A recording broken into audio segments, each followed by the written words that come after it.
আসসালামাইকুম গাইস, কে কেমন আছেন? আশা করি সবাই ভালো আছেন। দেখছেন ভাই, কৃষকেরা কেমনে কৃষক চাষ করবো দেখেন। পানির অভাবে ক্ষেত কি রকমের শুকিয়ে গেছে, সব ফাইটে ফাইটে গেছে দেখছেন।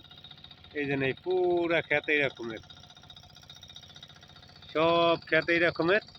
এই যে এখন পানি দিতেছি, এই যে মেশিন চলতেছে, অথচ তেমন কোনো পানি নাই, পানি আসে না, পানি নাই।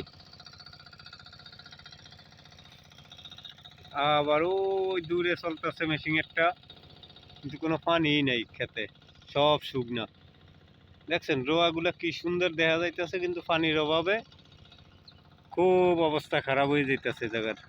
পানিই নাই খেত, পানি যে দিব এরকম কোনো ব্যবস্থাও নাই। আশা করি ভিডিওটা ভালো লাগলে লাইক শেয়ার কমেন্ট করেন। গাইস, কে কেমন আছেন? আশা করি সবাই ভালো আছেন। দেখছেন ভাই, কৃষকেরা কেমনে